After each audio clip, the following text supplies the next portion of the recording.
আমরা দাবি করে আমাদের দেশে 90 ভাগের বেশি মুসলমান, তাহলে আমাদের একজন শাসক হওয়া দরকার কি? নারী না পুরুষ? অবশ্যই পুরুষ এবং মুসলমান, এবং যার 4টা কাজের যোগ্যতা আল্লাহ দান করবে এবং মৌলিকভাবে 10টি গুণ থাকবে, এমন একজন 10টি গুণে গুণান্বিত এবং 4টি কাজের যোগ্যতা রাখে এমন একজন আদর্শ রাষ্ট্রনায়ক যেন আল্লাহ আমাদের দেশে দান করেন। আমাদের ভাইয়েরা কাজ করতেছে, ওসামা ভাইয়া মাশাআল্লাহ কাজ করতেছে, দোয়া করি আল্লাহ তাআলা খেলাফতের স্বপ্ন নিয়ে আগাইতেছে। আমরা অবশ্যই সাহায্যকারী হিসাবে সহযোগিতা অবশ্যই করব, আমরা তাদের সাথে অবশ্যই থাকব। আল্লাহ তাআলা যেন খুব শীঘ্রই আমাদের এই দেশে যেন আল্লাহ খেলাফত কায়েম, এটা যেন শুধু স্বপ্ন না হয়, আমরা যেন বাস্তবে দেখতে পারি ইনশাআল্লাহ। আল্লাহ তৌফিক দান করেন। তাহলে অযোগ্য ব্যক্তিকে যোগ্যতার আসনে বসানো খেয়াল।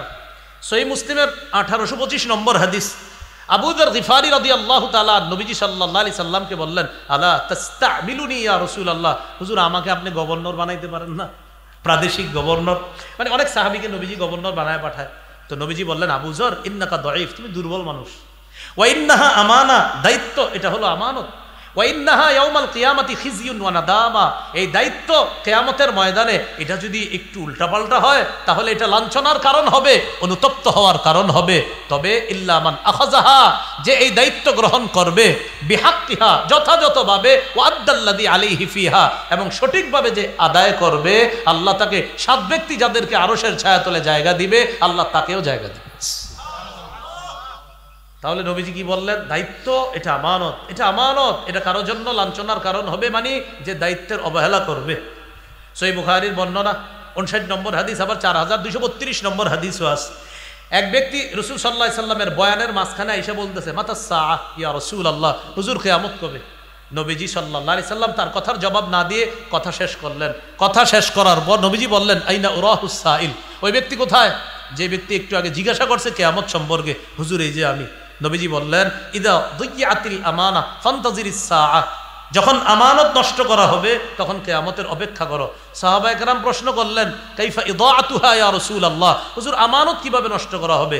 রাসূলুল্লাহ সাল্লাল্লাহু আলাইহি ওয়াসাল্লাম বললেন, ইদা ওয়ুসিদাল আমরু ইলা গায়রি আহলিহি ফান্তাজিরিস সাআ, যখন কোন অযোগ্য ব্যক্তিকে নেতৃত্ব দেওয়া হবে, দায়িত্ব দেওয়া হবে, তখন কিয়ামতের অপেক্ষা করো। এখান থেকে বুঝলাম অযোগ্য ব্যক্তিকে নেতা বানানো, দায়িত্বের আসনে বসায়া দেওয়া, এটা কিয়ামতেরও একটা আলামত, আবার আমানতের খেয়ানত। বিসমিল্লাহির রহমানির রহিম।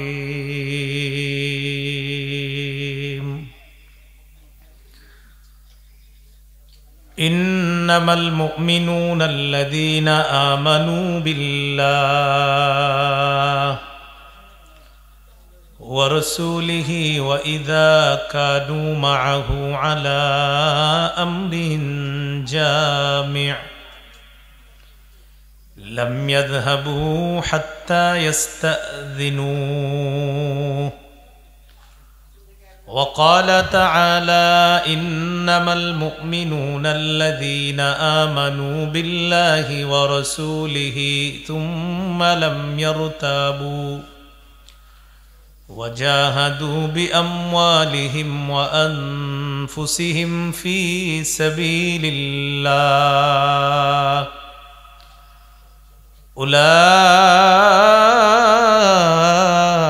أولئك هم الصادقون. وقال رسول الله صلى الله عليه وسلم لا إيمان لمن لا أمانة له أو كما قال عليه الصلاة والسلام. اللهم صل على محمد وعلى آل محمد كما صليت على إبراهيم وعلى آل إبراهيم إنك حميد مجيد. اللهم بارك على محمد وعلى آل محمد كما باركت على إبراهيم وعلى آل إبراهيم إنك حميد مجيد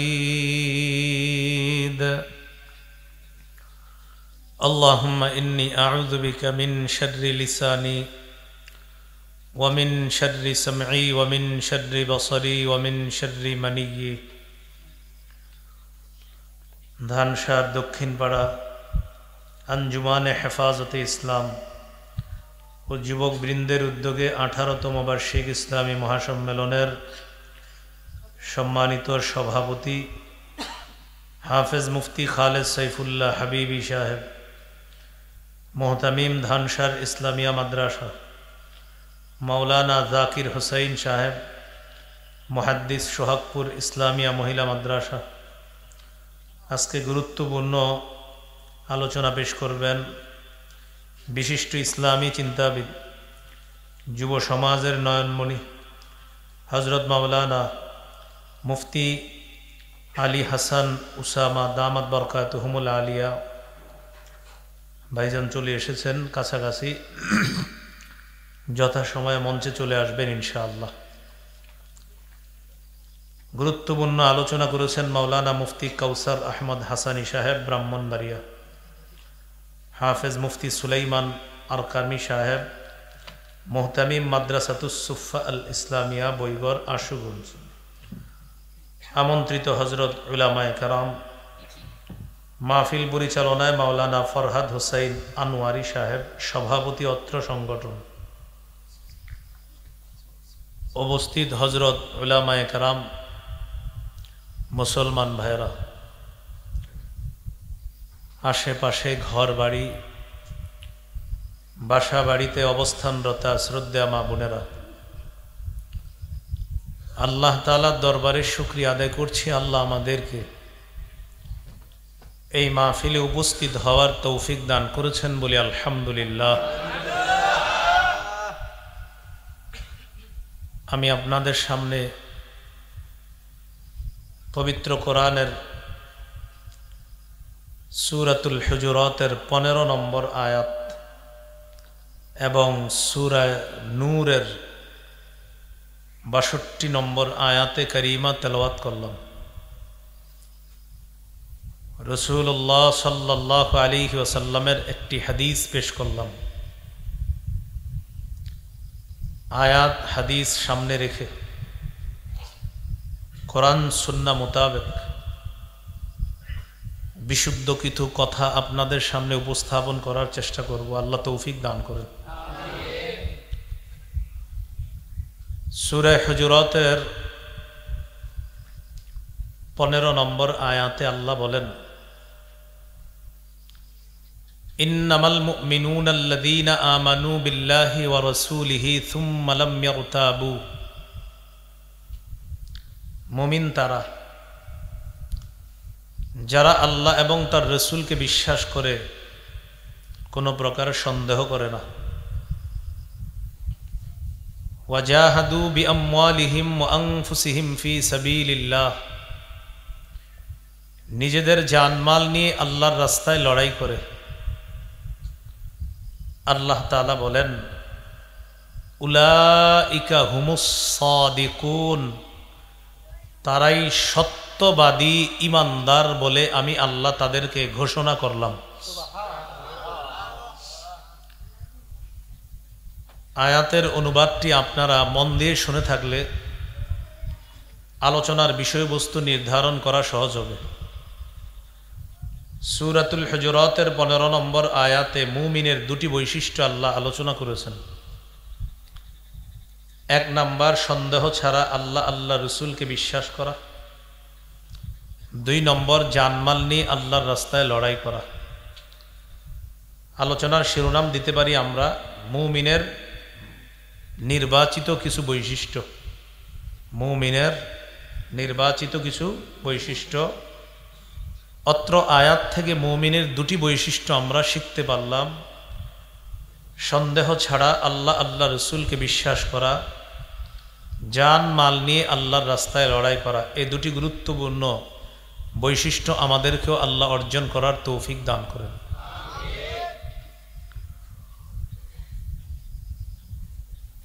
সূরা নূরের ৬২ নম্বর আয়াতে আল্লাহ তাআলা মুমিনের একটি বৈশিষ্ট্য আলোচনা করেছেন। মুমিন যখন দলবদ্ধ কোনো কাজের মধ্যে থাকে, প্রধান যিনি আছে তার অনুমতি ছাড়া মুমিন কোথাও যায় না। আল্লাহ তাআলা বলেন, ইন্নামাল মুমিনুনা আল্লাযীনা আমানু বিল্লাহি ওয়া রাসূলিহি, মুমিন তারা যারা আল্লাহ এবং তার রাসূলকে বিশ্বাস করে।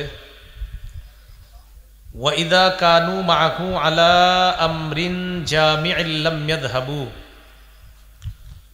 মুমিনরা যখন নবীর সাথে থাকে, দলবদ্ধ কোনো দলের মধ্যে যখন নবীর সাথে থাকে, তখন তারা লাম ইয়াযহাবু হাত্তা ইস্তাযিনু, নবীর অনুমতি ছাড়া কোথাও যায় না। তাহলে মুমিনের আরেকটি বৈশিষ্ট্য পাইলাম, এই যুগে মুমিন দলবদ্ধ কোনো দলের মধ্যে কোনো একজন ব্যক্তির তত্ত্বাবধানে থাকলে তার অনুমতি ছাড়া মুমিন কোথাও যাবে না, কিছু করবে না, মানে আমিরের অনুগত্য করা। এখানে মনে রাখা প্রয়োজন, আল্লাহর আনুগত্য নিঃশর্তভাবে করতে হবে। রাসূলুল্লাহ সাল্লাল্লাহু আলাইহি সাল্লামের আনুগত্য আল্লাহর হুকুমে নিঃশর্তভাবে করতে হবে। তাহলে আল্লাহ রসুলের আনুগত্য নিঃশর্ত। এছাড়া দুনিয়ার কোনো মানুষের আনুগত্য নিঃশর্তভাবে করা যাবে না। অন্য কারো আনুগত্য করতে গেলে ওই ব্যক্তি, অনুসরণীয় ব্যক্তি যদি কোরআন সুন্নাহের বিরুদ্ধে কোনো কথা বলে, ইসলামের বিরুদ্ধে কোনো কথা বলে, তাহলে ওই ব্যক্তি আর অনুসরণীয় ব্যক্তি থাকে না, তিনি বর্জনীয় ব্যক্তিতে পরিণত হয়। এই জন্য রাসূলুল্লাহ সাল্লাল্লাহু আলাইহি ওয়াসাল্লামের একটি হাদিস মনোযোগ দিয়ে আমরা সবাই শুনলে বিষয়টি সহজে বুঝে আসবে। সহিহ বুখারীর বর্ণনা, এক দলকে রাসূল সাল্লাল্লাহু আলাইহি ওয়াসাল্লাম কোথাও প্রেরণ করার সময় তাদের একজন আমির নিযুক্ত করে দিলেন। ওয়া আমারহুম আইয়ুতিউহু, যারা আমিরের তত্ত্বাবধানে ওই দলের মধ্যে আছে তাদেরকে রাসূলুল্লাহ সাল্লাল্লাহু আলাইহি ওয়াসাল্লাম হুকুম করলেন তারা যেন আমিরের কথা মানে। একজন আমির বানায়া দিলেন আর বলে দিলেন সবাই আমিরের কথা মানবা। আমির সাহেব দল নিয়ে গেলেন, যাওয়ার পর কোনো কারণে আমির সাহেবের রাগ উঠছে। রাগ উঠার পর আমির সাহেব তার দলের মধ্যে যারা আছে তাদেরকে বললেন, ইজমাউলি হাতাবা, তোমরা আমার জন্য লাকড়ি সংগ্রহ করো। ফাজামাউ লাহু, তারা লাকড়ি সংগ্রহ করল। দ্বিতীয় হুকুম করলেন, আউকিদুহা নারা, লাকড়িগুলোর মধ্যে আগুন ধরায়া দাও। তারা লাকড়িগুলোর মধ্যে আগুন ধরিয়ে দিল। কয়টা হলো হুকুম? দুইটা। লাকড়ি সংগ্রহ করলো, তারা হুকুম পালন করলো। আগুন ধরিয়ে দাও, এই হুকুমও পালন করলো। লাকড়ি আনলো, স্তূপের মধ্যে আগুন জ্বালায়া দিল। আমির সাহেব ৩ নম্বর হুকুম করলেন, উদখুলুহা, তোমরা সবাই আগুনে ঝাঁপ দাও। তাহলে আমির সাহেবের হুকুম পালন করতে হবে।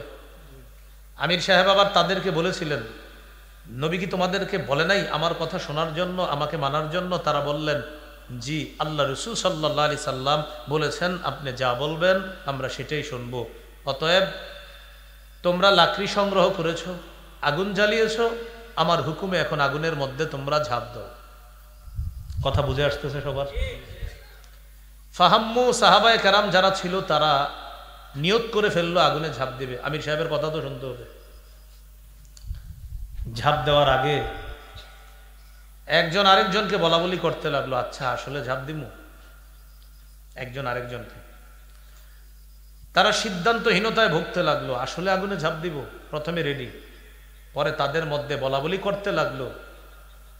ফারারনা মিনান নারি ইলা রাসূলিল্লাহি সাল্লাল্লাহু আলাইহি ওয়াসাল্লাম, আমরা আগুন থেকে পালিয়ে রাসূল সাল্লাল্লাহু আলাইহি সাল্লামের কাছে এসেছি, ছিলাম জাহান্নামী। নবীর কাছে এসে কালিমা পড়ে মুসলমান হয়ে জান্নাতে যাওয়ার চেষ্টায় আছে। আগুন থেকে বেঁচে নবীর হাতে হাত রেখে আলো তথা জান্নাতে যাওয়ার চেষ্টায় আছে। সেই নবী আমিরের কথা মানতে বলছে, সেই আমিরের কথা মানতে গিয়ে আগুনে ঝাঁপ দিব। যে আগুন থেকে বাঁচার জন্য নবীর কাছে আসলাম, সেই আগুনে ঝাঁপ দিব আমিরের কথা মানতে গিয়ে সিদ্ধান্তহীনতায় ভুগতেছে। সিদ্ধান্ত নিতে পারতেছিল না আগুনে ঝাঁপ দিবে কি দিবে না। ইতিমধ্যে হাত্তা সাকানা গদবহু, আমির সাহেবের রাগ ঠান্ডা হয়ে গেল। বলেন আলহামদুলিল্লাহ। শুধু একজন মানুষের রাগ 10-12 বছর কোনোভাবেই ঠান্ডা করা গেল না, কিন্তু এই আমির সাহেবের রাগ ঠান্ডা হয়ে গেছে। আমির সাহেবের রাগ ঠান্ডা হওয়ার সাথে সাথে এদিক দিয়ে কি হলো আপনার, হাত্তা খমাদাতিন নার ওয়া সাকানা গদবহু, সাহাবায়ে কেরাম আগুনে ঝাঁপ দিবে কি দিবে না। ইতিমধ্যে আগুন নিভে গেল, আমির সাহেবের রাগও ঠান্ডা হয়ে গেল। মানে আগুনও নিভে গেল, রাগও ঠান্ডা হয়ে গেল, আগুনে ঝাঁপ দেওয়া লাগেনি। তবে ঘটনাটি আল্লাহ রাসূল সাল্লাল্লাহু আলাইহি সাল্লামের কাছে পৌঁছেছে।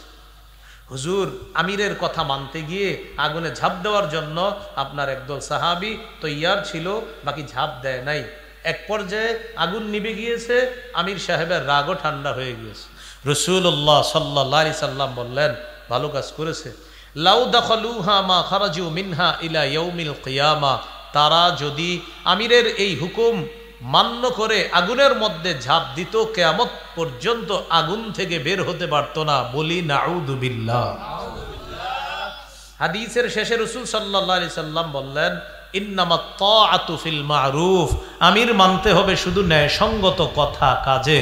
আমিরের কথা যদি ন্যায়সঙ্গত কথা হয়, আমিরের হুকুম যদি ন্যায়ের হুকুম হয়, সঠিক হুকুম হয়, সেখানে আমিরের কথা মানা যাবে। আমির যদি অন্যায় কোনো কথা বলে, অন্যায় কোনো কর্ম করে, কোনো অপব্যাখ্যা করে, আলেমরা যদি সেই অপব্যাখ্যা সম্পর্কে উম্মতকে সতর্ক করে দেয়, সেই আমিরকে বর্জন করা উম্মতের উপর দায়িত্ব কর্তব্য হয়ে যায়। বুঝে শুনে ঠিক বলতেছেন তো? আচ্ছা, আল্লাহ এই ঠিকটা প্যান্ডেলের বাহিরে গিয়েও ঠিক থাকার তৌফিক দান করে। তাহলে মুমিনের 3টা বৈশিষ্ট্য জানলাম। মুমিন সন্দেহ ছাড়া আল্লাহ আল্লাহ রসুলকে বিশ্বাস করে, মুমিন জানমাল নিয়ে জিহাদ করে, মুমিন দলবদ্ধ কোনো কাজে থাকলে প্রধান যিনি থাকে তার কথা অমান্য করে না। তবে এখানে আমরা একটা মাসালা শিখলাম, আল্লাহর আনুগত্যে কোনো শর্ত নাই, নবীর আনুগত্যে আল্লাহর হুকুমে কোনো শর্ত নাই। এছাড়া অন্য কারো আনুগত্য নিঃশর্তভাবে করা যাবে না, সেখানে শর্ত আছে। ইসলাম বহির্ভূত কোনো কর্মকাণ্ড কথা যদি আমাদের কোনো প্রধানের মুখ থেকে বের হয়, তাকে মানা যাবে না, তার কথা শোনা যাবে না। 3টি বৈশিষ্ট্য জানলাম মুমিনের। সূরা আনফালের 2-3 নম্বর আয়াতে মুমিনের 5টি বৈশিষ্ট্য আল্লাহ আলোচনা করেছেন। আগের 3 আর 5 কত হয়? 8। সূরা আনফালের 2-3 নম্বর আয়াতে যে 5টি বৈশিষ্ট্য আল্লাহ আলোচনা করেছেন, একটু শুনি আল্লাহ কি বলেন। ইন্নামাল মুমিনুনা আল্লাযীনা ইযা যুকিরাল্লাহু ওয়াজিলাত কুলুবুহুম, মুমিন তারা যাদের সামনে আল্লাহর আলোচনা করা হলে, আল্লাহর স্মরণ করা হলে, আল্লাহর জিকির করা হলে তাদের অন্তর কাঁপতে থাকে আল্লাহর ভয়ে। সুবহানাল্লাহ। 2 নম্বর, ওয়া ইযা তুলিয়াত আলাইহিম আয়াতুহু যাদাতহুম ঈমানা, মুমিনদের সামনে আল্লাহর কোরআন তেলাওয়াত করা হলে এই তেলাওয়াত তাদের ঈমান বৃদ্ধি করে দেয়, তাদের ঈমান বাড়ায় দেয়। বড় আফসোসের সাথে বলতে হয়, আমাদের এই মাহফিলগুলোতে আসরের নামাজের পর উপস্থাপক ঘোষণা করে আমরা আমাদের মাহফিলের প্রথম অধিবেশন শুরু করতে যাচ্ছি পবিত্র কোরআনের তেলাওয়াতের মাধ্যমে। আপনাদের সামনে কোরআন তেলাওয়াত করবে অমুক মাদ্রাসার হেফজ বিভাগের ছোট্ট বন্ধু মোহাম্মদ আব্দুর রহমান, বা একটা ছেলের নাম ঘোষণা করা হয়। ছেলেটি কোরআন তেলাওয়াত করে, আসরের পরে প্যান্ডেলে 2-4 জন বসে থাকে, আশেপাশে মানুষ ঘুরতে থাকে। কেন? আসরের পরে আর কি। তখন কোরআন তেলাওয়াত বাচ্চাটা করতে থাকে, 2-3 জন বৈশা, তাও মন দিয়ে শুনলে শুনে, না শুনলে এদিক সেদিক তাকায় থাকে। মাগরিবের পরে উপস্থাপক ঘোষণা করে, আমরা মাহফিলের দ্বিতীয় অধিবেশন শুরু করতে যাচ্ছি পবিত্র কোরআনের তেলাওয়াতের মাধ্যমে। একটি ছেলের নাম ঘোষণা করা হয়, ছেলেটি কোরআনের তেলাওয়াত করা শুরু করে। শ্রোতারা তখন কেউ টুস বিস্কুট ভিজিয়ে খেতে থাকে, কেউ বা মাহফিলের অতিথি হিসাবে বিভিন্ন কামরায় তাদেরকে আপ্যায়ন করা হয়। তখন তারা বলতে থাকে, এই মাগরিবের পরে এখন হুজুরে বসে যাবে, তাড়াতাড়ি তাড়াতাড়ি খা, কোরআন তেলাওয়াত দিয়ে দিছে, কোরআন তেলাওয়াতের পরেই বক্তা বসে যাবে। মানে এখন যেটা চলতেছে এটা কোনো বিষয় না, আগে খাওয়া শেষ কর, কোরআন তেলাওয়াতের পরেই কিন্তু হুজুর বসে যাবে। তো এখন কি হচ্ছে? তো কোরআন তেলাওয়াতের সময় আমরা খাইতেছি, এটা দেখবেন মাগরিবের পরে। ঠিক তেলাওয়াত শেষ, আর দেখবেন যদি কোনো ভালো আলোচক এখানে বসায় দেন, দলে দলে মানুষ আসতে থাকে, তো তেলাওয়াতের সময় আসতেছে না। এটা হলো মাগরিবের পরে ঘটনা। এশার পরেও সেম ঘটনা, যে আমরা আমাদের শেষ অধিবেদন শুরু করতে যাচ্ছি তেলাওয়াতের মাধ্যমে। তো আল্লাহ বলেন মুমিনের বৈশিষ্ট্য হলো কোরআন তেলাওয়াত তার ঈমান বাড়ায়। সুবহানাল্লাহ। এজন্য আজকে থেকে আমরা যত মাহফিলের শ্রোতা হব, চাই এই মাহফিলটা 5 জনের মাহফিল হোক, 5,000-এর মাহফিল হোক, 50,000-এর হোক, 5 লাখের মাহফিল হোক, কোরআন তেলাওয়াত যখন হবে, আমরা শ্রোতা যারা, আমাদের কাজ হবে 2টা। বলি কয়টা? বলেন সবাই, মনোযোগ সহকারে তেলাওয়াত শোনা। বলেন মনোযোগ সহকারে তেলাওয়াত শ্রবণ করা, চুপ থাকা। এই 2 কাজ। মন দিয়ে শুনবো, চুপ থাকবো। পুরাটা সুন্দরভাবে মিলাইলে চুপচাপ তেলাওয়াত শুনবো, চুপচাপ তেলাওয়াত শুনবো। এটাই আল্লাহ কোরআনে বলেছেন, ওয়া ইযা কুরিআল কুরআনু ফাসতামিউ লাহ, যখন কোরআন তেলাওয়াত করা হয়, কোরআন পড়া হয়, ফাসতামিউ লাহ, কোরআন মনোযোগ সহকারে শোনো, ওয়া আনসিতু, এবং চুপ থাকো। মা বোনরা যারা আছি, মেহেরবানি করে কোরআন তেলাওয়াত যখন হয়, তখন আপনারা আল্লাহর হস্তে রান্না বান্না ইত্যাদি যে কাজে থাকেন, কাজটা একটু অফ করে কোরআন তেলাওয়াতটা মন দিয়ে শোনেন আল্লাহর হস্তে। কিন্তু মা বোনরাও উল্টাটা করে, তারা তেলাওয়াতের সময় কাজ করে, আর হুজুর আলোচনা শুরু করলে সব কাজ বন্ধ দিয়ে তখন ঘরে বসে যায় তেলাওয়াত বয়ান শোনার জন্য। তাহলে আজকে থেকে আমরা এখানে যারা আছি, আমরা শুরু করব যে আমরা যত জায়গায় যাব কোরআন তেলাওয়াত হবে, আমাদের কাজ হলো চুপ থাকা, মন দিয়ে শোনা। সকলে দিল থেকে বলি ইনশাআল্লাহ। ঠিক তো? আচ্ছা, তাহলে আল্লাহ তাআলা বললেন জিকির করা হলে অন্তর কাঁপবে। 2 নাম্বার, তেলাওয়াত করা হলে তেলাওয়াত তাদের ঈমান বাড়ায় দিবে। 3 নাম্বার, ওয়া আলা রাব্বিহিম ইয়াতাওয়াক্কালুন, তারা আল্লাহর উপর ভরসা করবে। আল্লাহর উপর ভরসা কাকে বলে? আল্লাহর উপর ভরসা, আপনি আপনার গরু ঘরের মধ্যে, গরুটা রশি খুলে দিয়ে, দরজাটা খুলে দিয়ে আপনি ঘরে এসে ঘুমাইলেন আর বললেন আল্লাহ ভরসা। রাসূলুল্লাহ সাল্লাল্লাহু আলাইহি সাল্লাম বলেন এটার নাম তাওয়াক্কুল না। মাঠের মধ্যে যথাযথভাবে পশুর যত্ন নিবা, এরপর বলবা আল্লাহ ভরসা, আমার পশু আমার ঘরে ফিরে আসবে, এটার নাম তাওয়াক্কুল। ঘরের মধ্যে পশুটা বাঁধবেন, বাঁধার পর আয়াতুল কুরসি পরে দরজা বন্ধ করবেন, এরপর বলবেন আল্লাহ ভরসা, কিচ্ছু হবে না, এটার নাম তাওয়াক্কুল। ইমাম সাহেবের কাছে দোয়া চাইলেন আর বললেন হুজুর আগামী মাসে যেন আমার 20,000 টাকা আল্লাহ আমাকে দেয়। মাস শেষে ইমাম সাহেবের কাছে এসে বলে হুজুর দোয়া করছেন? করছি তো। টাকা তো আসে নাই পকেটে। ইমাম সাহেব বললেন 1 মাস কি করছেন আপনি? ঘরে বসেছিলাম। মানে ঘরে বসে আপনার টাকা আসবে? হ্যাঁ, আমি না আল্লাহর উপর ভরসা করছি, আর আপনি দোয়া করবেন পকেটে টাকা এসে পড়বে 20,000। আসলো না তো। নবীজি এটাকে তাওয়াক্কুল বলে নাই।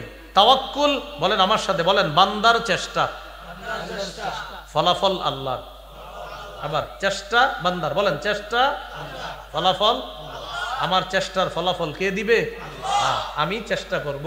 আমি একটা চাকরিতে ঢুকছি, ঢুকার পর আমি চেষ্টা করতেছি আল্লাহ আমি হালালভাবে কিছু বেতন পাইতেছি, আল্লাহ আপনি বরকত দেন। আমি আপনার উপর ভরসা করতেছি আল্লাহ, ইনশাআল্লাহ আমি আগামী এই মাসের মধ্যে আমার ঋণগুলো পরিশোধ করব, আল্লাহ ভরসা, এটার নাম তাওয়াক্কুল। আমি চেষ্টা করতেছি আর রবের উপর ভরসা করতেছি যে আমার ঋণগুলো আমি পরিশোধ করব, এটার নাম তাওয়াক্কুল। মনে থাকবে নি? তাহলে জিকির করলে অন্তর কেঁপে উঠবে, তেলাওয়াত করলে ঈমান বাড়বে, আর রবের উপর ভরসা করবে। 4 নাম্বার, আল্লাযীনা ইউকিমুনাস সালাহ, যারা নামাজ কায়েম করে। নামাজ কায়েম করা দ্বারা উদ্দেশ্য হলো, আজকে এশার নামাজ যারা আপনারা পড়েছেন, আমি যদি প্রশ্ন করি বিবিকে নামাজের কথা বলেছেন, উত্তর যদি হয় না। আমি যদি বলি সন্তানকে নামাজের আদেশ করেছেন, উত্তর যদি হয় না। আমি যদি বলি পরিবারকে নামাজের হুকুম করেছেন, আপনার উত্তর যদি হয় না।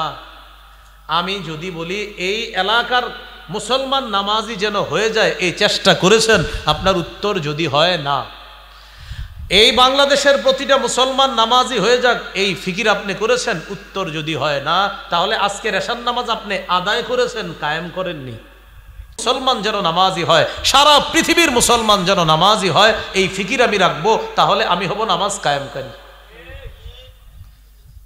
তাহলে আজকে থেকে আমাদের একটা গুণ অর্জন করতে হবে, শুধু আদায় করব না, কায়েম করব। আল্লাহ আমাদেরকে নামাজ কায়েমকারী হওয়ার তৌফিক দান করুন। নামাজ কায়েমকারী হওয়ার জন্য আল্লাহর কাছে একটা দোয়া করব, আমরা পড়ি আমার সাথে, বলেন রব্বি জাআলনি মুকিমাস সালাতি ওয়া মিন যুররিয়্যাতি রব্বানা ওয়া তাকাব্বাল দুআ। 13 পারার 19 নম্বর পৃষ্ঠা সূরা ইব্রাহিমের মধ্যে আছে। ইব্রাহিম আলাইহিস সালাম আল্লাহর কাছে দোয়া করেছেন, রব্বি জাআলনি মুকিমাস সালাহ, হে আমার রব আমাকে আপনি নামাজ কায়েমকারী বানান, ওয়া মিন যুররিয়্যাতি, আমার পরিবারকেও নামাজ কায়েমকারী বানান, রব্বানা ওয়া তাকাব্বাল দুআ, আমাদের রব আমার দোয়া আপনি কবুল করেন। তাহলে ইব্রাহিম নবী কি দোয়া করছে? নামাজ কায়েমকারী বানান, নামাজ প্রতিষ্ঠাকারী বানান। আজকে থেকে এই দোয়াটা সবাই করব, আল্লাহ আমাকে, আমার পরিবারকে, আমাদেরকে আপনি নামাজ কায়েমকারী হওয়ার তৌফিক দান করুন। বাংলা বলতে পারবো তো ইনশাআল্লাহ? তাহলে জিকির করলে অন্তরে ভয় সৃষ্টি হবে, তেলাওয়াত করলে ঈমান বাড়বে, আল্লাহর উপর ভরসা। 4 নাম্বার, নামাজ কায়েম করা। 5 নাম্বার, ওয়া মিম্মা রাযাকনাহুম ইউনফিকুন, তারা আমার দেয়া রিজিক থেকে খরচ করবে। খরচ দ্বারা এখানে 1 নাম্বার উদ্দেশ্য যাকাত আদায় করা। যাকাত আদায় করা, মনে রাখবেন এটা আপনার না, যাকাতের অংশটা এটা হকদারদের। আপনার 40 ভাগ সম্পদের মধ্যে 39 ভাগ আপনার, 1 ভাগ হকদারদের। এটা আপনি তাদের কাছে পৌঁছে দেওয়া আল্লাহ আপনাকে দায়িত্ব দিচ্ছে। তাহলে আজকে থেকে আমরা মনে রাখবো 40 ভাগ সম্পদের মধ্যে 39 ভাগ আমার, 1 ভাগ হকদারদের, এটা তাদের কাছে পৌঁছে দেওয়া।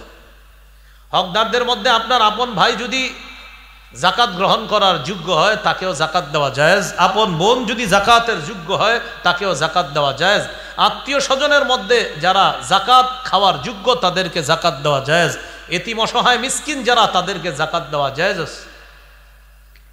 অতীতে যারা যাকাত দেন নাই, বিবারিয়া অনেক বড় বড় মাদ্রাসা পাশে, আল্লামা আনসারী রহমতুল্লাহি আলাইহি, কিংবদন্তি মুফাসসির রহমতুল্লাহি আলাইহির মাদ্রাসা আছে আপনাদের পাশেই তো। এটা এরপরে আশেপাশে বিবারিয়া প্রচুর মাদ্রাসা। এই মাদ্রাসার বিজ্ঞ মুফতি সাহেবের সাথে বসবেন, বসার পর বলবেন, হুজুর অতীতের বকেয়া জাকাতগুলা দিতে চাই, আগামীতেও আমি জাকাত সঠিকভাবে দিব, কিভাবে দিব? মুফতি সাহেবের সাথে বসে অতীতের জাকাতের হিসাবটাও বের করে নেবেন। এলাকার যারা সম্পদশালী আপনার জানা মতে জাকাত দেয় না, তাকে বুঝান জাকাত এটা ফরজ, এটা ওয়াজিব নফল না, এটা ফরজ। জাকাত কি ফরজ? এটা কি কোনো নফল নফল মুস্তাহাব নাকি? না, ফরজ। এই জন্য জাকাতের যিনি আপনার দিবে উনি কিন্তু আপনারা বলবেন আমার টাকা মানুষের জ্ঞানে দিব, আপনি মহব্বতের সাথে বলবেন এটা আপনার না, জাকাতের অংশটা এটা আপনার না, 39 ভাগ আপনার, জাকাতের অংশটা অমুক খাতের, অমুক খাতের, অমুক খাতের। আল্লাহ আপনাকে দায়িত্ব দিছে, আপনি যথাযথভাবে এটা পৌঁছে যাবেন। তাহলে আগের 3টা বৈশিষ্ট্য, আর সূরা আনফালের 5টা, 3 আর 5 কত? 8টা। সূরা তাওবা 71 নম্বর আয়াত। সূরা তাওবার 71 নম্বর আয়াতে আল্লাহ মুমিনের 6টি বৈশিষ্ট্যের কথা আলোচনা করেছেন। দেখি আপনাদেরকে এখন পরীক্ষা করবো এই 6টির মধ্যে 2টি বৈশিষ্ট্য এমন, যেই 2টি বৈশিষ্ট্যের কথা সূরা আনফালে আলোচনা হয়ে গেছে। আমি বলবো, বলার পর আপনারাই বলে দিবেন হুজুর এটা কিন্তু আগে আলোচনা হয়েছে। তা আমি বলি, শোনেন মন দিয়ে।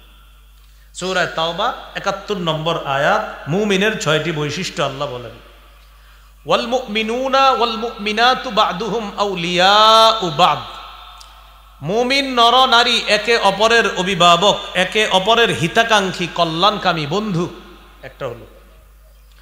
2 নাম্বার, ইয়ামুরুনা বিল মারুফ, তারা সৎ কাজের আদেশ করে। 3 নাম্বার, ওয়ায়ানহাউনা আনিল মুনকার, তারা অসৎ কাজের নিষেধ করে। 4 নাম্বার, ওয়ায়ুকিমুনাস সালাহ, তারা নামাজ কায়েম করে। তারা কি বলেন তারা নামাজ কায়েম করে, এটা গেছে। 5 নাম্বার, ওয়ায়ুতুনাজ যাকাত, তারা যাকাত আদায় করে, গেছে, মাশাআল্লাহ। 6 নাম্বার, ওয়ায়ুতিউনাল্লাহ ওয়া রাসূলা, তারা আল্লাহ আল্লাহ রাসূলের আনুগত্য করে, এটা যায় নাই। তো 6টার মধ্যে 2টি গেছে, রইল কয়টা? 4টা। তাহলে আগের 8, নতুন 4, কয়টা হলো? 12টা। নতুন 4টা সূরা তাওবার 71 নম্বর আয়াতে। আমি 4টি আবার বলছি। 1 নাম্বার, মুমিনরা একে অপরের হিতাকাঙ্ক্ষী, কল্যাণকামী বন্ধু। 2 নাম্বার, মুমিন সৎ কাজের আদেশ করে। 3 নাম্বার, মুমিন অসৎ কাজ থেকে নিষেধ করে। 4 নাম্বারটা আগে গিয়েছে, তারা নামাজ কায়েম করে।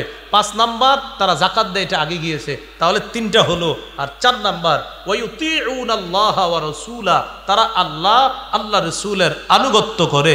আল্লাহ বলেন, উলাইকা সায়ারহামুহুমুল্লাহ, এরা তারা যাদেরকে অচিরেই আল্লাহ রহমতের চাদরে আবদ্ধ করবে, তাদের প্রতি দয়া করবে। তাহলে আগের 8, নতুন 4, কয়টা হলো?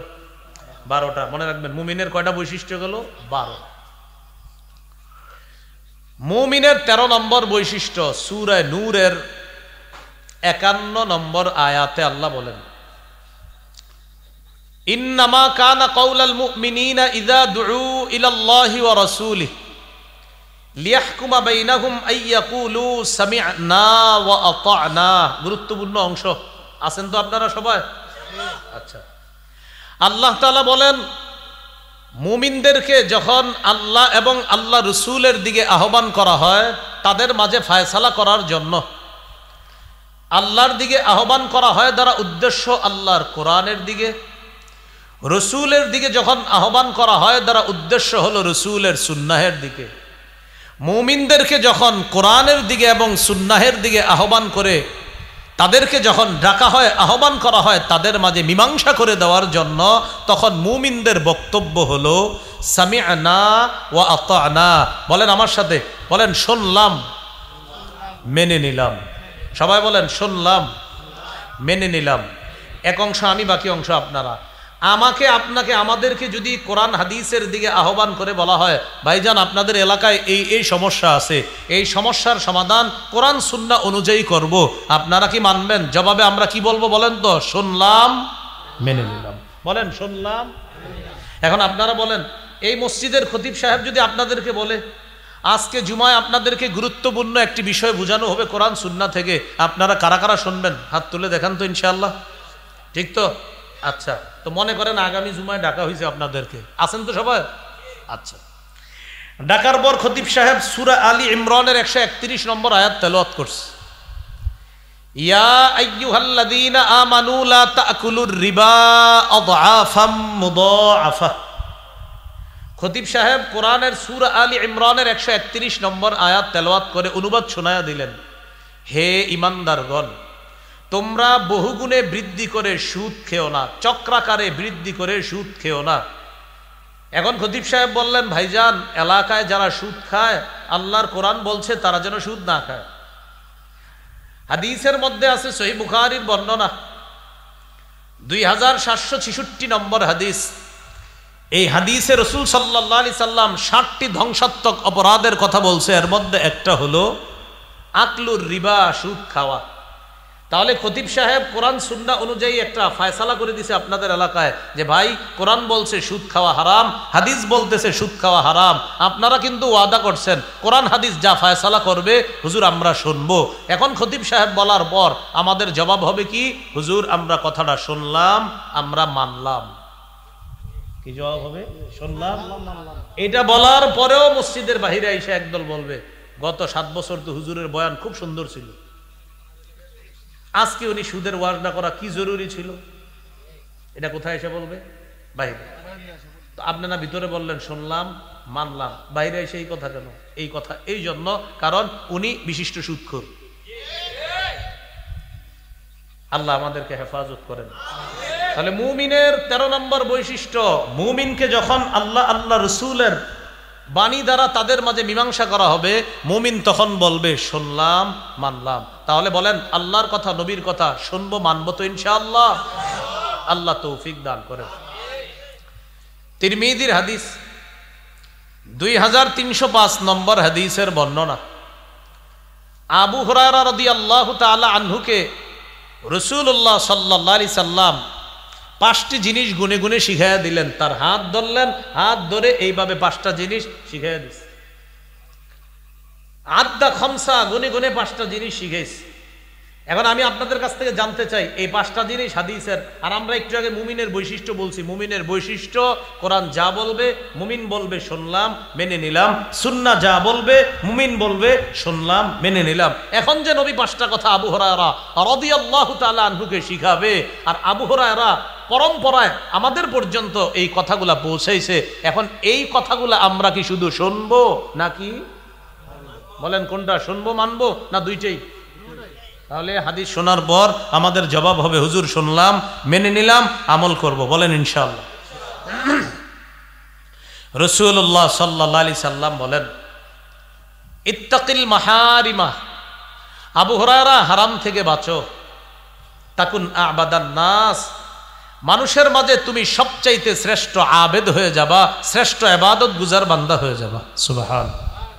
তাহলে হারাম থেকে বাঁচা, হারাম খাবো না, হারাম বলবো না, হারাম দেখবো না, হারাম করব না, হারাম কথা বলবো না, হারাম করব না, হারাম খাদ্য খাবো না, হারাম দেখবো না, বলেন ইনশাআল্লাহ। তাহলে হারাম থেকে বাঁচো, শ্রেষ্ঠ আবেদ হবা। 2 নম্বর অর্দ বিমা কসামাল্লাহু লাকা তাকুন আগনান নাস, আবু হুরায়রা আল্লাহ তোমার জন্য যা ফয়সালা করেছেন এটা তুমি মেনে নাও, মানুষের মাঝে তুমি সবচাইতে স্বনির্ভর বান্দা হবা, মনের দিক থেকে তুমি সবচেয়ে ধনী মানুষ হয়ে যাবা। এখান থেকে কি শিখছি বলেন আমার সাথে সবাই বলেন আল্লাহর ফয়সালায় বলেন আমরা খুশি, বলেন আল্লাহর ফয়সালায় আমরা খুশি। এখন একজনের 10 তলা বাড়ি, আমার 1 তলা, তাহলে আমার ফয়সালা আল্লাহর, আমার রব তারে 10 তলা দিছে, এটা রবের ফয়সালা, আমাকে রব 1 তলা দিছে, এটাও রবের ফয়সালা, আমি আমার রবের ফয়সালায় খুশি। এগুলো 2 নম্বর। 3 নম্বর ওয়া আহসিন ইলা জারিকা তাকুন মুমিনা, তুমি প্রতিবেশীর সাথে উত্তম আচরণ করো তাহলে খাঁটি মুমিন হয়ে যাবা। তুমি প্রতিবেশীর সাথে উত্তম আচরণ করো তাহলে খাঁটি মুমিন হয়ে যাবা। কার সাথে উত্তম আচরণ করতে বলছে? প্রতিবেশীর সাথে। আজকে এখানে আসার পর আমি যখন নামছি, নামা মসজিদ পর্যন্ত আসলাম, মসজিদে নামাজ সালাত আদায় করলাম, সালাত আদায় করে এখান পর্যন্ত আসলাম, মাঝে অনেকে মুসাফা করছে, এক ছেলে তো মুসাফা করতে গিয়ে পানিতে পুড়ে গেছে এই আজকে। যারা আমার সাথে মুসাফা করলেন মাশাআল্লাহ, আমাকে যারা বলছেন আসসালামু আলাইকুম, আমিও বলছি ওয়ালাইকুম আসসালাম ওয়া রাহমাতুল্লাহ, এর মানে আপনি কিছু নেকির অংশীদার আমাকে বানাইলেন, আমি জবাব দিয়া আপনাকে কিছু নেকির ব্যবস্থা আল্লাহর পক্ষ থেকে আমরা আশা করতেছি। দুইজন দুইজনের জন্য রবের কাছ থেকে দোয়া করলাম, রব যেন আমাকে শান্তিতে রাখে, আর আমি দোয়া করলাম রব যেন আপনাকেও শান্তিতে রাখে। কিন্তু যারা আজকে আমার জন্য এই শান্তির এতগুলা দোয়া করলেন আর আমিও পাল্টা দোয়া করলাম, তাদের মধ্যে এমনও লোক আছে যারা গত 10 বছর প্রতিবেশীর কোনোদিন বলেন নাই আসসালামু আলাইকুম। প্রতিবেশী এটা বল, কারণ এত প্রতিবেশী, আরে কি করব? সন্তান বাবাকে সালাম দেয় না কেন? আব্বারে কেমনে সালাম দেয়? কোনো কথা? ভাতিজা চাচাকে সালাম দেয় না, সালাম মানি শান্তি, বলেন সালাম অর্থ। তো আপনার আব্বার শান্তির দোয়া দরকার নেই? বলে না। আম্মার শান্তির দোয়া দরকার আসেনি? কথা বুঝেন। চাচার শান্তির দোয়া দরকার আছে? তো আমার জন্য এতগুলা শান্তির দোয়া করলেন, আমিও পাল্টা কতগুলা শান্তির দোয়া করলাম, কিন্তু আপনি আপনার প্রতিবেশীর জন্য একদিন শান্তির দোয়া করলেন না। 5 ওয়াক্ত নামাজে দেখা হচ্ছে 5 বার বিভিন্ন জনের সাথে, দেখা যেহেতু হইতেছে সালাম দেয় না। ভাই এনে সালাম দিলেন না কেন? হারলে এর সাথে তো দেখা হয়, তো দেখা হয় বলেই তো সালাম দিবেন। দেয়াল, দেয়াল, এই যে দেয়াল, আপনি একজনকে সালাম দিচ্ছেন, রাসূলুল্লাহ সাল্লাল্লাহু আলাইহি সাল্লাম বলেন সালাম দেওয়ার পর এই দেয়ালের এই পাশে এসে উনি আড়াল হয়ে গেছে, আড়াল হওয়ার পর আবার এই পাশে আসছে, নবীজি বলেন আবার সালাম দাও। তাহলে প্রতিবেশীর সাথে উত্তম আচরণ করলে খাঁটি মুমিন হওয়া। কিন্তু প্রতিবেশীকে সালাম দিচ্ছি না। ভাই এই মাঠের থেকে একটু ওয়াদা করেন, আজকে থেকে ইনশাআল্লাহ আমরা প্রত্যেকে আমার প্রতিবেশীকে সালাম দেব।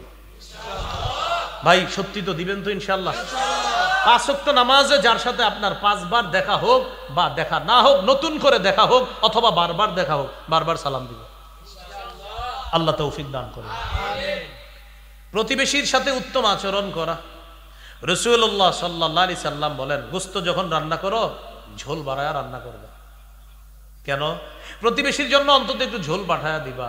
গোস্তের ঘ্রাণে প্রতিবেশীর নাকে যাবে, তারও মন চাইবে গোস্ত খাইতে, হয়তো তুমি গোস্ত দিতে পারবা না, ঝোল তো দিতে পারবা, ঝোল পাঠায়া দিও। রুটি ভিজিয়ে ভাতগুলা ভিজিয়ে খেতে পারবে, অন্তত ঝোল পাঠায়া দিও। এই জন্য যদি আপনি প্রতিবেশীকে কিছু দিতে পারেন তাহলে গোস্তটা একদম ব্যাপকভাবে রান্না করবেন, গ্রান চারদিকে ছড়াইবেন। আর যদি বলেন না আমি প্রতিবেশীরে দিব না, তাহলে এমনভাবে রান্না করেন যেন গ্রান বাহিরে না যায়। আব্দুল্লাহ ইবনে ওমর রাদিয়াল্লাহু তাআলা আনহুমার বর্ণনা, তিনি বলেন এক ব্যক্তি ফল কিনে ঘরে আসছে, আনার পর ওই ফল আরেকজনের সামনে দিয়ে ঘরে নিয়ে গেছে, নিয়ে যাওয়ার পর ফলটা কাইটা বাচ্চার হাতে দিছে। এবার বাচ্চাদের অভ্যাস কি বলেন তো? এক জায়গায় থাকে না, খালি দৌড়ায়, ফলটা নিয়ে দৌড়ে বাইরে এসে পড়ছে। আরেকজনের বাচ্চা তার ফলটা দেখছে, দেখার পর তোমার আব্বা ফল আনছে, হ্যাঁ, মনে মনে কষ্ট পায়, ওর বাবা আনছে আমার বাবা আনে নাই। আল্লাহ রাসূল এটা সহ্য করবে না যে আমার কোন উম্মতের ছোট্ট বাচ্চা তোমার ছোট্ট বাচ্চার হাতে ফল দেখে কষ্ট পাবে, এটা রাসূল সহ্য করবে না। তাহলে কি করবেন? ফল যদি কাউরে না দিতে চান এমন ভাবে ঘরে নেন যেন মানুষ বুঝতে না পারে এটার মধ্যে ফল আছে। আর যদি বলেন না হুজুর আমার সামর্থ্য আছে সবাইকে খাওয়াবো, তো আপনি ফল দেখায় নেন। প্রচন্ড গরমের মধ্যে তরমুজ খাইতে অনেকেরই মন চায়, কিন্তু অনেক মানুষ আছে তিনি 400-500 টাকা দিয়ে তরমুজ কিনে খাবে, তাহলে তার এই মাসে নতুন করে তাকে হিসাবে ভাবতে হবে তার, এরকম অনেক মানুষ আছে। এখন আপনি একটা তরমুজ কিনে কি করলেন? সবার সামনে দিয়ে নিতেছেন, একটু দিয়ে। আর যদি বলেন না কাউরে দিবেন না, তাহলে কালো একটা ব্যাগ দিয়ে তরমুজটা ভিতরে নেন যেন প্রতিবেশী দেখে কষ্ট না পায়। এটার ভিতরে কি ফুটবল না তরমুজ যেন বুঝতে না পারে। কথার কথা বুঝাইলাম। তাহলে প্রিয় ভাইয়েরা, প্রতিবেশীর সাথে উত্তম আচরণ করা, এটা নবীজি বলছেন। আর আমরা জানি কি বলছি? মুমিনের বৈশিষ্ট্য শুনলাম, মেনে নিলাম।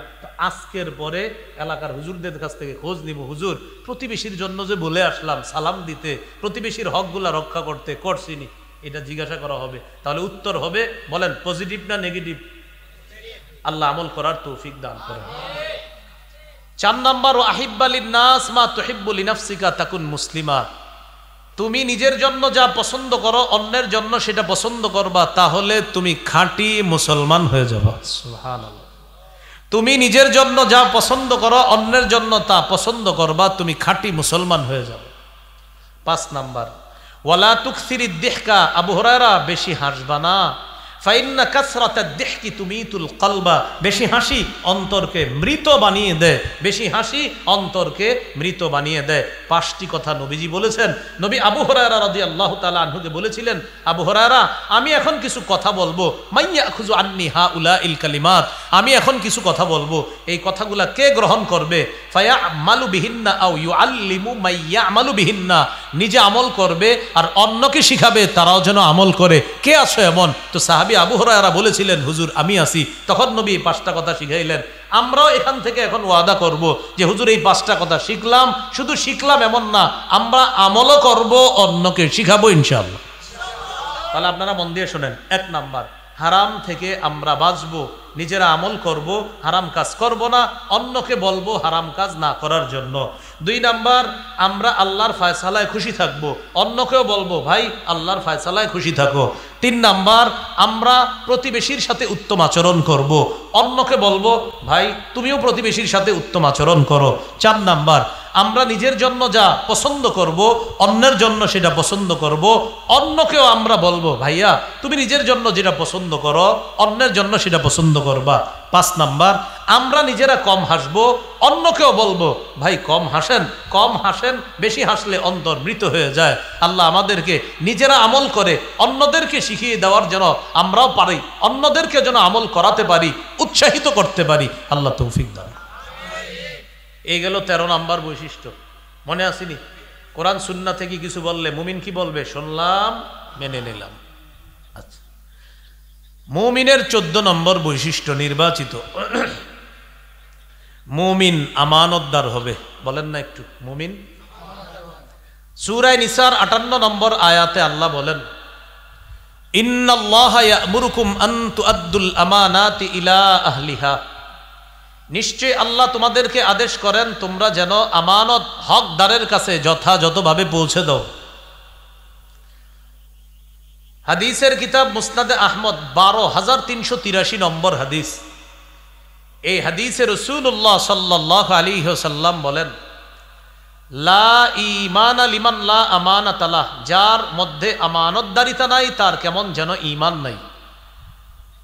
তাহলে আমানত এটা রক্ষা করা মুমিনের বৈশিষ্ট্য। মুমিন আমানতদার হবে, মুমিন খেয়ানতকারী হবে না, মুমিন কখনো খেয়ানত করবে না। আল্লাহ আমাদেরকে আমানতদার মুমিন হওয়ার তৌফিক দান করেন। আমানতের বিপরীত হলো খেয়ানত। একটু আমার সাথে বললে মনে থাকবে, বলেন ঈমান আনার পর ঈমানের উপর অটল থাকা সবচেয়ে বড় আমানত, কুফর করা সবচেয়ে বড় খেয়ানত, কুফর করা সবচেয়ে বড় খেয়ানত। 3 পারা 20 নম্বর পৃষ্ঠা আল্লাহ বলেন ইন্নাল্লাযীনা কাফারু বা'দা ঈমানিহিম সুম্মা ইজদাদু কুফরা।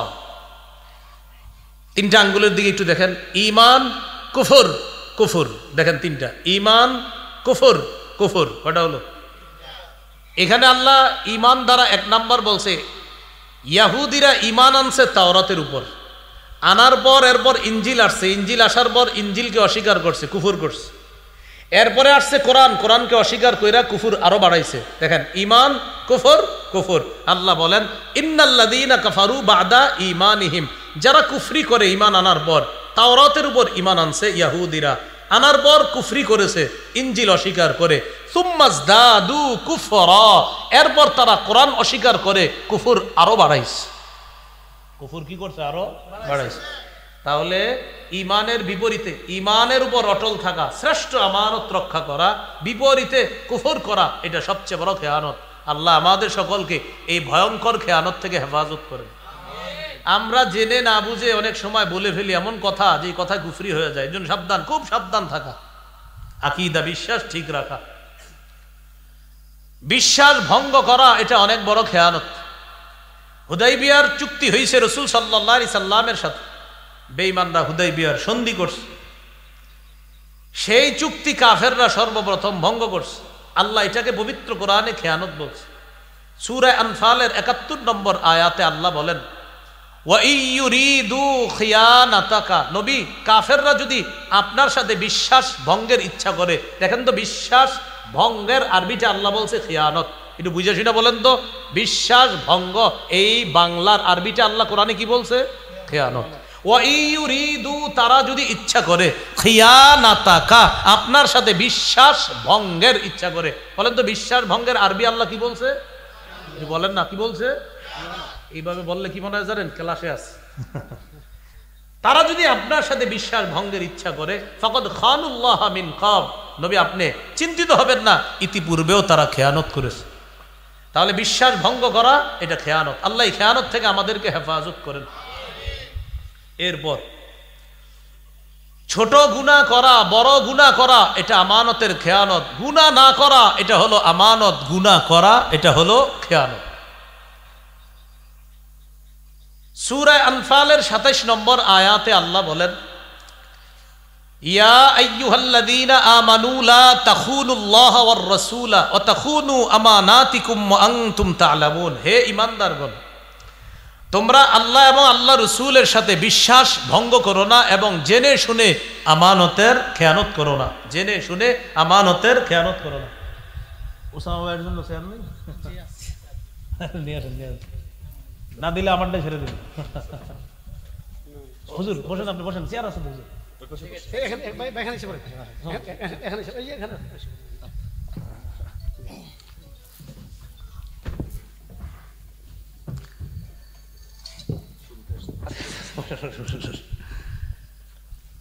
তো আল্লাহ তাআলা বলেন, হে ইমানদারগণ, তোমরা আল্লাহর সাথে রসুলের সাথে বিশ্বাস ভঙ্গ করো না এবং জেনে শুনে আমানতের খেয়ানত করো না।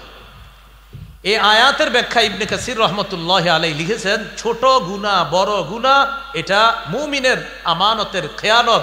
গুনাহ না করা এটা হলো মুমিনের জন্য আমানত, আর গুনাহ করা এটা হলো মুমিনের জন্য খেয়ানত। সূরা গাফির বা মুমিনের 19 নম্বর আয়াত। এই আয়াতে আল্লাহ তাআলা কুদৃষ্টিকে চোখের খেয়ানত বলছে। ইয়ালামু খাইনাতাল আয়ুনি ওয়া মা তুখফিস সুদূর। খাইনাতাল আয়ুনের একটা সুন্দর বাংলা হলো চোরাই চোখ, চোখের কোনা দিয়ে হারাম জিনিসের দিকে দেখা আর মনে মনে খারাপ কল্পনা করা। এটা অন্যরা না বুঝলেও আল্লাহ বলেন ইয়ালামু, আল্লাহ জানেন, খাইনাতাল আয়ুন চোখের খেয়ানত, ওয়া মা তুখফিস সুদূর আর অন্তর যা গোপন করে এটা আল্লাহ জানেন। এই আয়াতের ব্যাখ্যায় ইমাম কুরতুবী রহমতুল্লাহ আলাইহি লিখেছেন, আউয়ালু মা খালাকাল্লাহু তাআলা মিনাল ইনসানি আল ফারজ। সর্বপ্রথম আল্লাহ মানুষের যে অঙ্গটা সৃষ্টি করেছেন এটা হলো লজ্জাস্থান। আব্দুল্লাহ ইবনে আমর ইবনুল আস রাদিয়াল্লাহু তাআলা আনহুমার বর্ণনা। লজ্জাস্থান সৃষ্টি করার পর আল্লাহ বলেছেন, হাদিহি আমানা ইস্তাউদাতুকাহা, এই আমানত তোমার কাছে রাখলাম, ফালা তালবাসহা ইল্লা বিহাক্কিন, বান্দা এই আমানতের খেয়ানত করো না। ফাইন হাফিজতাহা হাফিজতুকা, বান্দা তুমি যদি লজ্জাস্থান নামক এই অঙ্গের আমানত রক্ষা করো, আমি আল্লাহ তোমাকে বিপদ আপদ থেকে রক্ষা করব।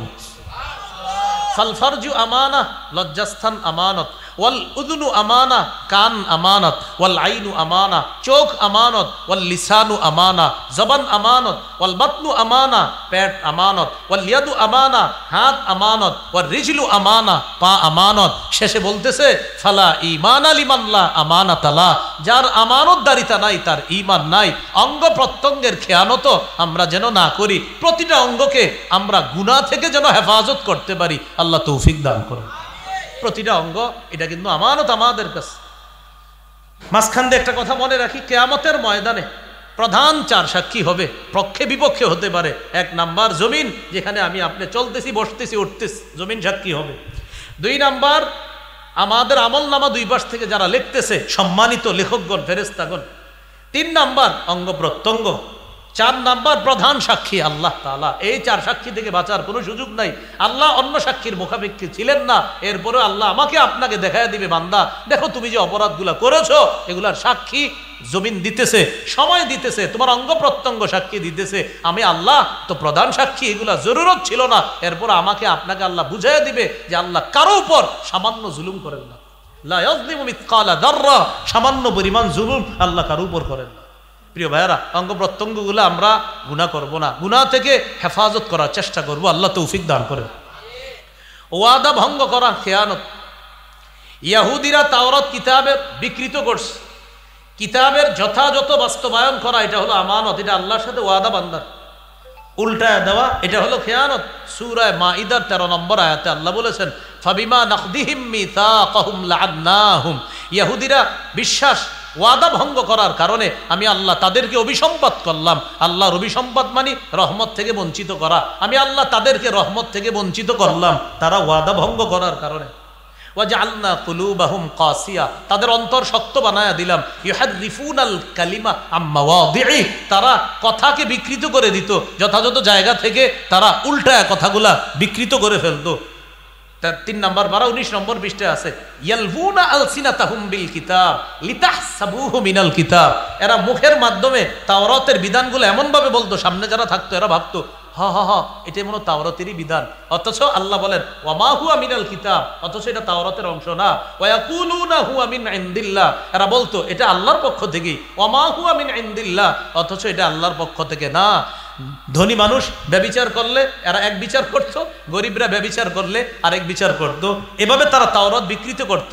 আল্লাহ তাআলা বলেন এই ওয়াদা ভঙ্গ করার কারণে আমি আল্লাহর নাজিলকৃত তাওরাত তারা বিকৃত করা, এটা আমার সাথে ওয়াদার খেলাফ করা, আমি আল্লাহ তাদেরকে অভিসম্পাত করলাম, আমি আল্লাহ তাদেরকে লানত করা মানে রহমত থেকে বঞ্চিত করলাম। আমরাও কিন্তু আল্লাহর সাথে ওয়াদাবদ্ধ, কোরআনের আদেশ নিষেধগুলা বাস্তবায়ন করা এটাও কিন্তু আমরা ওয়াদাবদ্ধ, এটা আমরা ওয়াদাবদ্ধ, আমরাও কিন্তু এই ওয়াদার খেলাফ করা যাবে না। আল্লাহ আমাদের সকলকে যেই কোনো ওয়াদা আমরা যেন রক্ষা করতে পারি আল্লাহ তৌফিক দান করেন।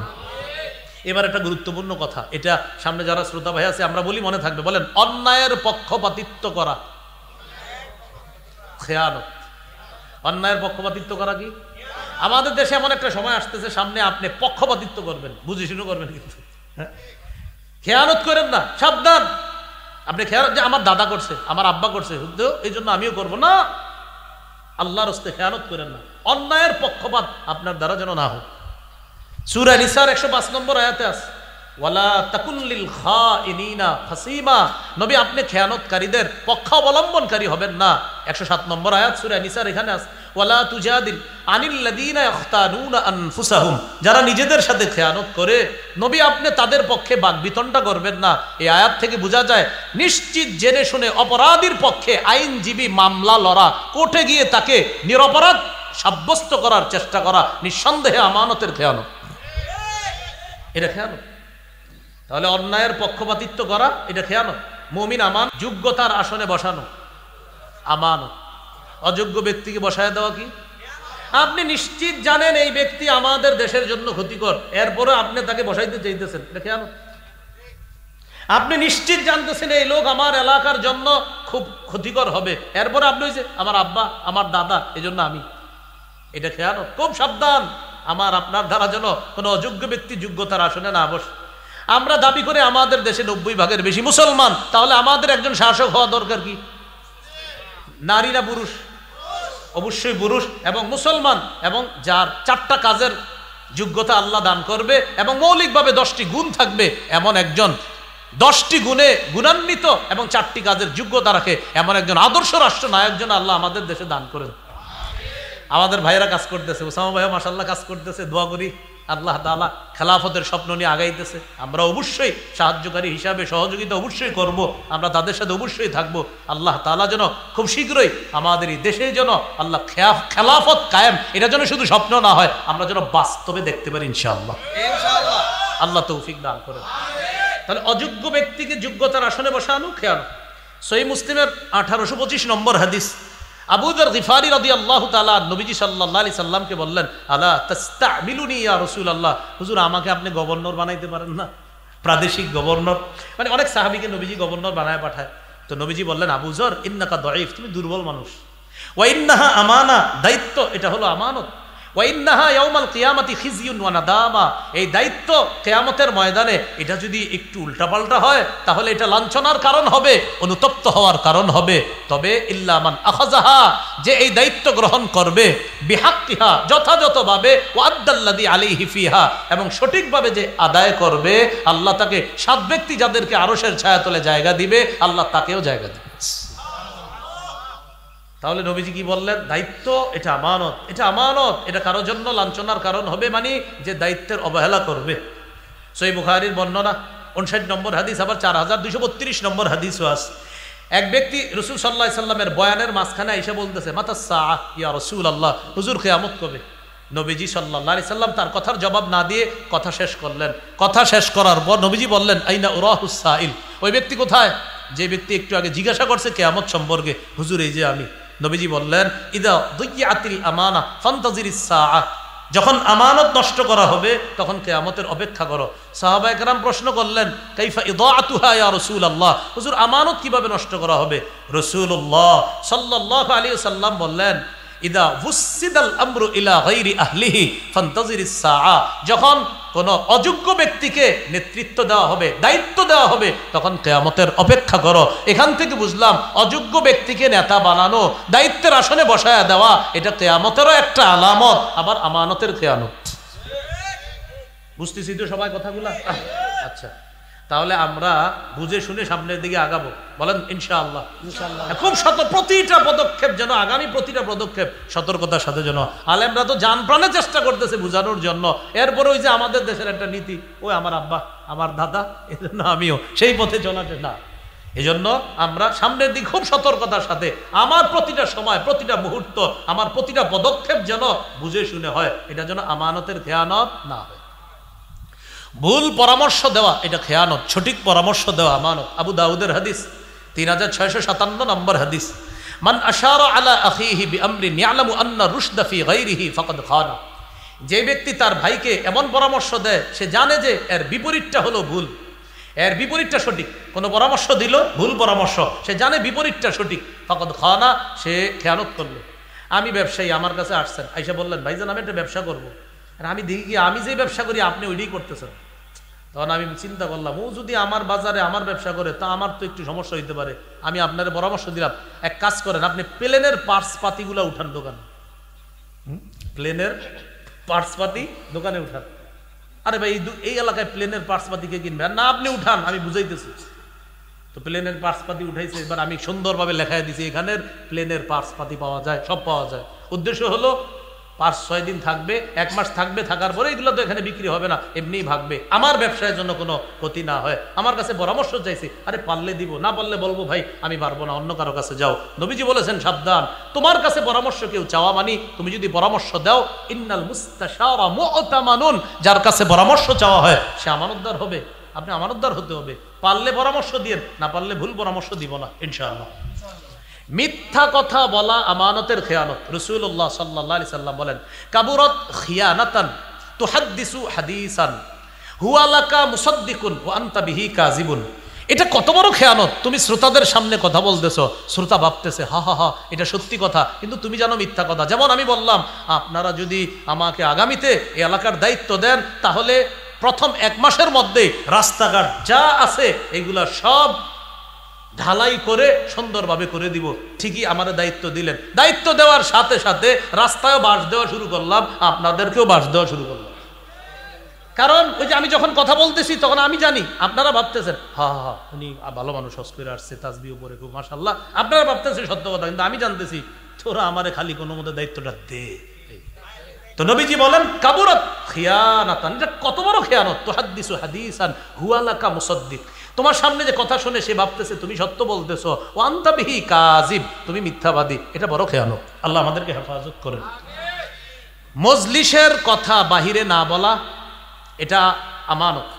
মনে পার্সোনাল মজলিস 3-4 জনের, মনে করেন আমি উসামা ভাই আরো 3-4 জন এক জায়গায় বসা, পার্সোনাল একটা মজলিস, এখন উসামা ভাই কথা বলতেছে, হঠাৎ উনি এদিক সেদিক তাকাইতেছে, ভাই কথাটা কিভাবে বলি, এদিক সেদিক তাকায় কিভাবে বলি, তখন আমরা শ্রোতারা বুঝে নিতে হবে তিনি গুরুত্বপূর্ণ কোনো কথা বলতে চাচ্ছে, যে কথাটা আমানত রাখতে হবে। নবীজি ঠিক এইভাবেই বলছে, ইদা হাদ্দাসার রাজুল, কোন ব্যক্তি যখন কথা বলে ফালতা ফাতা আর এদিক সেদিক তাকায়, ফাহিয়া আমানা, ওই মজলিসের এই কথাগুলো আমানত হয়ে যায়, মজলিসটা আমানত হয়ে যায়। সাবধান, তুমি আমানতের খেয়ানত করবা না। তবে হাদিসে আসছে আল মাজালিসু বিল আমানা, মজলিস সব আমানতের, ইল্লা সালাসাতা মাজালিস, তবে 3টা মজলিস এটার আওতাভুক্ত হবে না।